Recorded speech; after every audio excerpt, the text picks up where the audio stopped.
Hello, my dear students. This is your SST teacher, and we are back with chapter 7 of history from class 8th, which is education and British rule.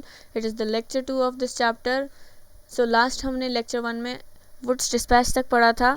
Wood's Dispatch किसने introduce किया था?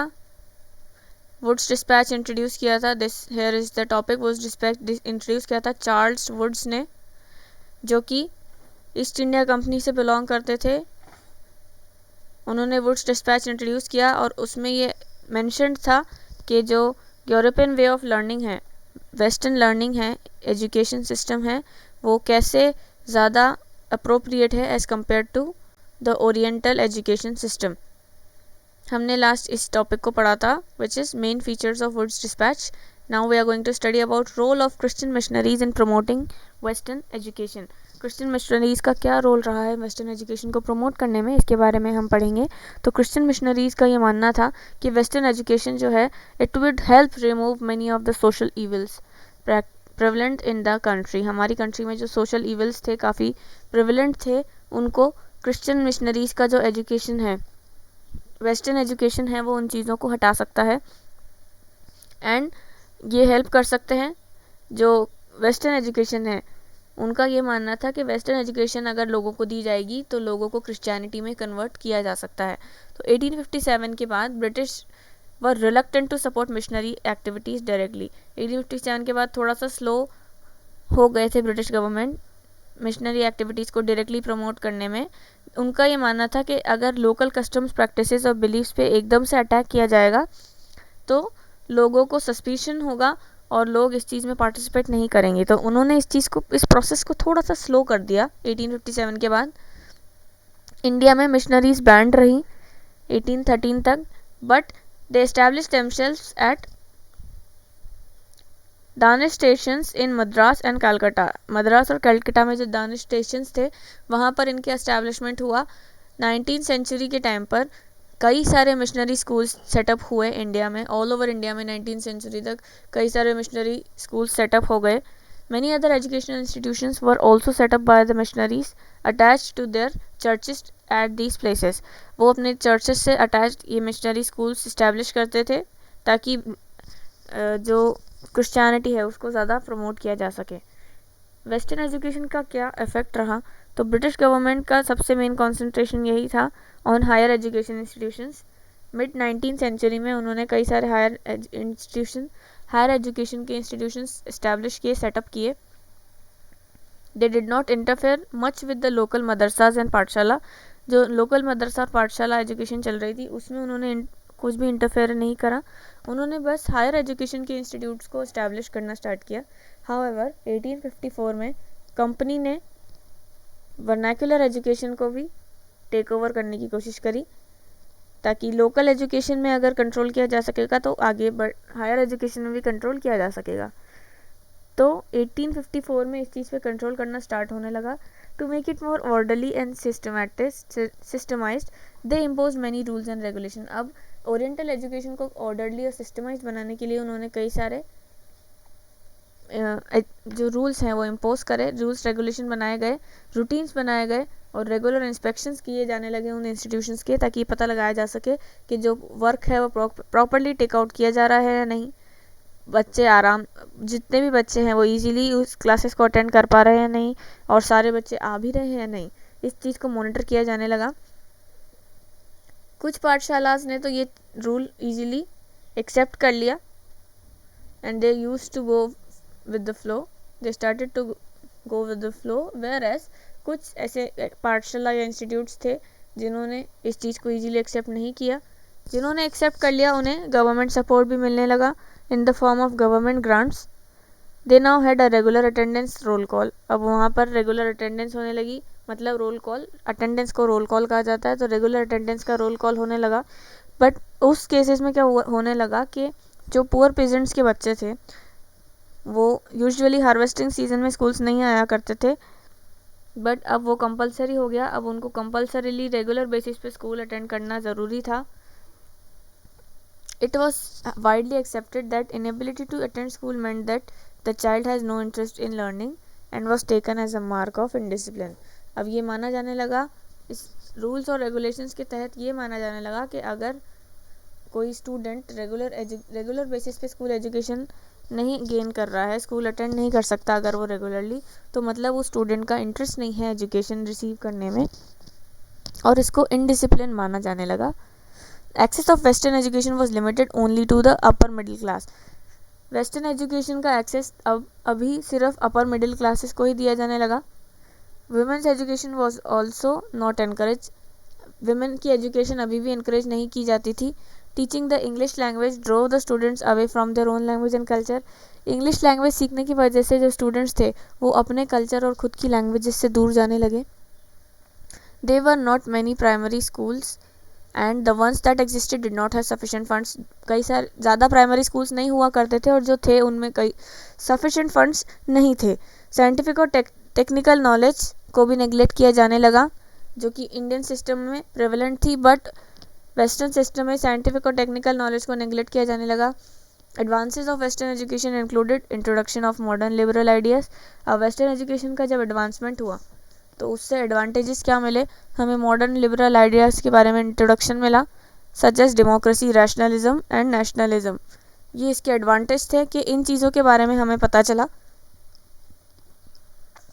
It also made English the language of communication among the educated Indians from different parts of the country. India के जितने भी parts में educated Indians थे उनका अब मोड ऑफ कम्युनिकेशन इंग्लिश होने लगा. This was useful during the national movements as English, on becoming the common language, acted as a unifying force. ये चीज़ कब काम आई, जब नेशनल मूवमेंट्स इनिशिएट किए गए तो उस टाइम पे इंग्लिश जो थी वो यूनिफाइंग फोर्स की तरह एक्ट करने लगी, क्योंकि ये कॉमन लैंग्वेज थी. नेशनल एजुकेशन की बात की जाए तो अर्ली 19th सेंचुरी में इंडियन थिंकर्स और रिफॉर्मर्स ने कई सारे चीज़ें विटनेस की. Expressing their views in different parts of the country, they were mainly concerned with spread of education among the common people. वो ये चाहते थे कि common people तक education पहुँचे. Some held the view that Western education would pave the way for a modern India. They sought at aid and support from the British government for opening various schools, colleges and universities. They also sought financial grants for the same from the British. तो जिन लोगों का ये view point था कि western education हमें modern India की तरफ ले जाएगी, उन्होंने एड्स इकट्ठे करना चालू किए, फाइनेंशियल सपोर्ट उन्होंने ग्रांट लेना हासिल करा फ्रॉम द ब्रिटिश गवर्नमेंट, ताकि वेस्टर्न एजुकेशन को प्रमोट किया जा सके. जो नेशनल एजुकेशन मूवमेंट था वो एक प्रोटेस्ट की तरह सामने आया against the repressive measures of the British. British के कुछ रिप्रेसिव मेजर्स थे, उसके अगेंस्ट प्रोटेस्ट किया गया और उसे बोला गया national education movement. Satish Chandra Mukherjee एक पायनियर थे नेशनल एजुकेशन के इंडिया में. He founded the national council of education NCE. Satish Chandra Mukherjee ने क्या फाउंड आउट किया है, NCE national council of education 1906 में. NCE का सिर्फ यही एम था to impart education in vernacular language. Vernacular language में एजुकेशन को प्रोवाइड किया जाना चाहिए ताकि जो स्टूडेंट्स हैं उनके लिए समझने में आसानी हो. इंग्लिश वुड ऑल्सो भी टॉट टू देम. उन्होंने ये भी कहा कि इंग्लिश भी पढ़ाई जानी चाहिए, बट एक सेपरेट लैंग्वेज की तरह, just for the sake of learning language English use की जानी चाहिए. This concept of national education influence the establishment of many institution. जो ये नेशनल एजुकेशन का कॉन्सेप्ट था, इससे कई सारे इंस्टीट्यूशंस इन्फ्लुएंस हुए, सच एज जामिया मिलिया इस्लामिया एंड काशी विद्यापीठ. इन एजुकेशन इंस्टीट्यूशंस को थोड़ी इससे सपोर्ट मिला. Mahatma Gandhi was against western education as he felt that it created a sense of inferiority in Indians. Mahatma Gandhi ji का ये मानना था कि जो वेस्टर्न एजुकेशन है इसकी वजह से इंडियंस में इन्फीरियोरिटी आ रही है. उनका ये भी मानना था कि वेस्टर्न एजुकेशन से इंडियंस एनस्लेव होते जा रहे हैं, स्लेव बनते जा रहे हैं, by attracting the people who then appreciated British rule and everything that came from the west. क्योंकि उनको इसी तरह की एजुकेशन दी जा रही थी कि उन्हें ब्रिटिश सिस्टम ज़्यादा अच्छा लगने लगा था as compare to their own country. उन्होंने ये he wanted an educational system which would instead of alienating Indians make them take pride in their culture and heritage. वो चाहते थे कि इस तरह का एजुकेशन सिस्टम हो जिससे इंडियंस को खुद के कल्चर और हेरिटेज में प्राइड फील हो, वेरस उन्हें दूसरों का सिस्टम अच्छा ना लगे, उन्हें खुद का सिस्टम ज़्यादा अच्छा लगना चाहिए, पसंद आना चाहिए. गांधी जी ये चाहते थे कि इंडियन लैंग्वेजेस को मीडियम ऑफ इंस्ट्रक्शन बनाना चाहिए एंड नॉट इंग्लिश। उनका ये मानना था कि जो हमारी लोकल लैंग्वेजेस हैं उन्हीं लैंग्वेजेस में इंस्ट्रक्शंस देने चाहिए और ना कि इंग्लिश लैंग्वेज में। उनका ये भी मानना था that since English was a foreign language it distanced the Indians from their own language and made them strangers in their own land. उनका ये भी मानना था कि जो फॉरेन लैंग्वेज है इंग्लिश है उसकी वजह से लोग अपने ही लैंड में स्ट्रेंजर्स बनते जा रहे हैं। He held the view that Western education only made a person literate enough to read or write, but it did not give any knowledge. उनका ये भी मानना था कि जो वेस्टर्न एजुकेशन है वो एक पर्सन को सिर्फ इतना ही लिटरेट बना रही है कि वो पढ़ लिख सके, बट वो कोई नॉलेज गेन नहीं कर रहा है, वो सिर्फ रटता जा रहा है। क्योंकि जो वेस्टर्न एजुकेशन थी उसमें टेक्स्ट बुक लर्निंग पे ज़्यादा ध्यान दिया जाता था एंड एक्सपीरियंस पे कोई ध्यान नहीं दिया जाता था। We wished for an education system where a person would gain knowledge and also develop spiritually. हमारे एजुकेशन सिस्टम में ये माना जाता था कि जो पर्सन है उसे नॉलेज भी मिले प्लस वो स्पिरिचुअल लेवल पे भी डेवलप हो। He wanted the students to learn a skill और craft that would benefit them. वो ये चाहते थे कि स्टूडेंट्स स्किल और क्राफ्ट डेवलप करें जो उनको बेनिफिट करे। His idea which gave importance to mind body and soul came to be called Nai Talim और द न्यू एजुकेशन प्रोग्राम। जो उनका आइडिया था उनका ये आइडिया था कि जो इंडियन एजुकेशन को प्रमोट करना चाहिए उससे एक नाम दिया गया विच वॉज नई तालीम और new education programme. Then came Rabindranath Tagore. He establish an educational institution Vishwa Bharati at Shantiniketan abode of peace in 1901 near Calcutta. Calcutta के पास में उन्होंने एक विश्व भारती इंस्टीट्यूट एस्टैब्लिश किया। ये एक एजुकेशनल इंस्टीट्यूशन था शांति निकेतन में। He chose a rural setting some 100 kilometres from Calcutta. उनको रूरल सेटिंग ज़्यादा पसंद आई, उन्होंने वो सेटिंग चूज़ करी। वो जगह 100 किलोमीटर्स दूर थी कैलकाटा से। इस इंस्टीट्यूशन को उस जगह पर सेटअप किया गया। उनका ये मानना था that creative learning could be encouraged by only within a natural environment. Creative learning को नेचुरल एनवायरनमेंट में ही इनकरेज किया जा सकता है। Instead of classrooms classes were conducted in open and natural surroundings. Classrooms की जगह जो क्लासेस थी वो ओपन सराउंडिंग्स में कंडक्ट की जाने लगी। As opposed to the strict rote learning and curriculum of the British education system, creativity was encouraged here। यहाँ पर creativity को ज़्यादा encourage किया जाने लगा।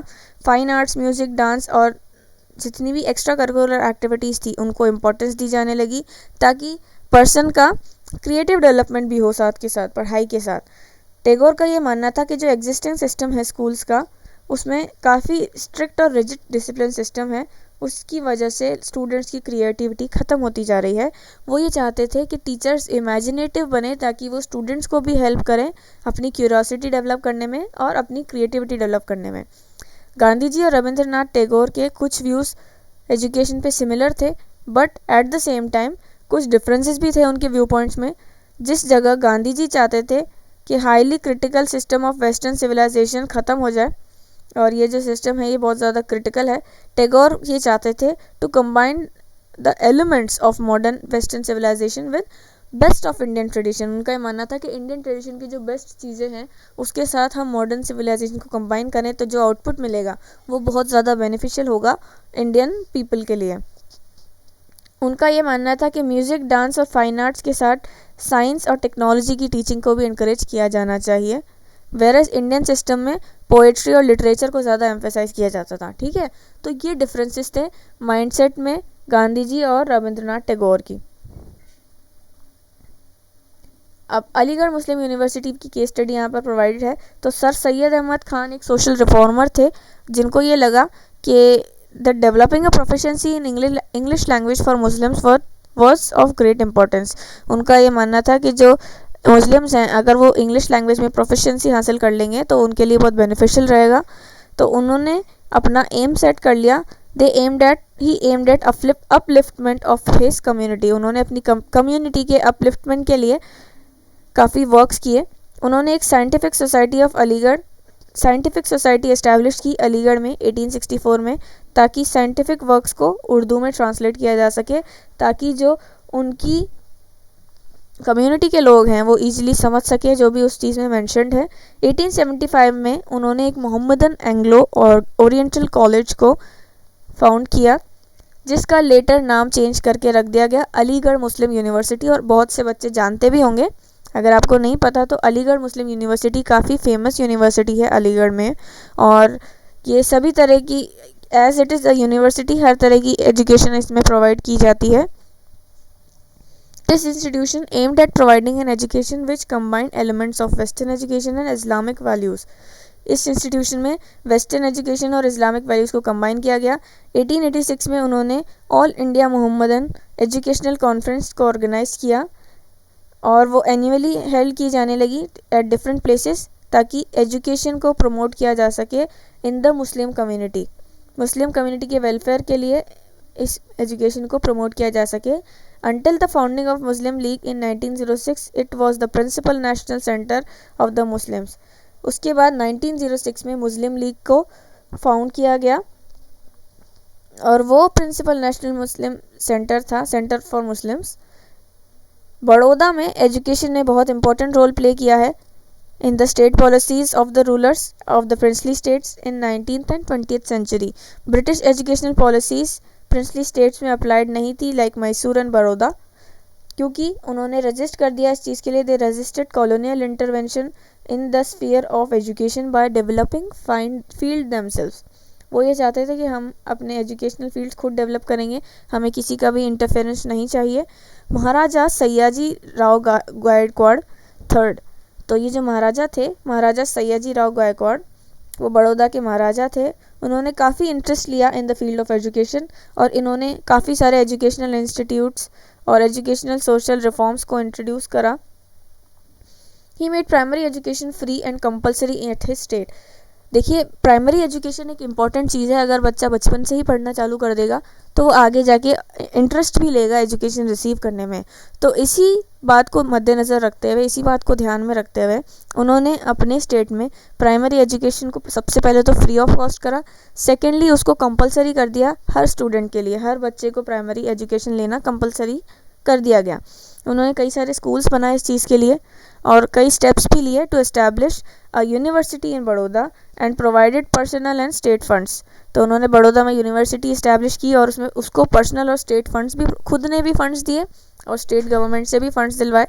The literacy rate in Baroda soon became higher than that of British India. तो इसी के साथ जो लिटरेसी रेट थी बड़ौदा में वो बढ़ गई ब्रिटिश इंडिया के कंपैरिजन में, क्योंकि बड़ौदा को कौन हैंडल कर रहा था? महाराजा सयाजी राव गायकवाड़ हैंडल कर रहे थे। तो बड़ौदा की literacy rate all over India के कंपैरिजन में ज़्यादा हो गई, क्योंकि उनका सिस्टम काफ़ी यूनिक था और अच्छा था। He was a patron of individuals like Bhimrao Ambedkar, Aurobindo Ghosh and Dadabhai Naoroji. तो ये उनके फॉलोवर थे, भीमराव अंबेडकर, औरोबिंदो घोष और दादा भाई नारोजी के। इसी वजह से the university was completed by his grandson Pratap Singh Rao Gaekwad. जो यूनिवर्सिटी की इन्होंने स्थापना करी थी महाराजा सयाजी राव गायकवाड़ ने, उस यूनिवर्सिटी का कंप्लीशन उनके ग्रैंडसन ने किया, प्रताप सिंह राव गायकवाड़, और उन्होंने उस यूनिवर्सिटी का नाम अपने ग्रैंडफादर के नाम पे ही रखा, which was Maharaja Sayaji Rao university. तो इस चीज़ से हमें ये कंक्लूजन मिलता है कि एजुकेशन का काफ़ी डीप इन्फ्लुएंस रहा है लोगों पे। एजुकेशन की वजह से नेशनलिज्म की ग्रोथ हुई, एजुकेशन की वजह से नेशनलिज्म की ग्रोथ हुई as it expose the populace to the ideas of democracy, freedom and self rule. कई सारे रिफॉर्मर्स और थिंकर्स ने ये बिलीव करना स्टार्ट कर दिया that there were ways by which national education system for the country could be fashion. उनको ये लगता था अलग अलग तरीके हैं, नेशनल हमारी जो एजुकेशन सिस्टम है उसको डिज़ाइन करने के कई तरीके हैं। कुछ चाहते थे to make changes within system that the British provided, कुछ ये चाहते थे कि ब्रिटिश सिस्टम ने जो हमें सिस्टम प्रोवाइड किया है उसमें हम चेंजेस करके उसको फिर इंडियन सिस्टम में इंक्लूड करें। जबकि कुछ ये चाहते थे कि ऑल्टरनेट इंडियन एजुकेशन सिस्टम्स होने चाहिए जो इंडियन एजुकेशन को ही प्रमोट करें, ताकि लोगों को अपने कल्चर की नॉलेज मिलती रहे और वो कल्चर से दूर ना हो। एजुकेशन इन इंडिया दस ग्रेजुअली इवॉल्व ओवर टाइम, और इसी के साथ एजुकेशन जो इंडिया में थी वो इवॉल्व होती रही, अलग अलग लोगों की माइंडसेट से अलग अलग चीज़ें इंट्रोड्यूस होती रही और इंडियन एजुकेशन फ्लोरिश हुई, इवॉल्व हुई। That's all about this chapter, students. Thank you very much and keep studying.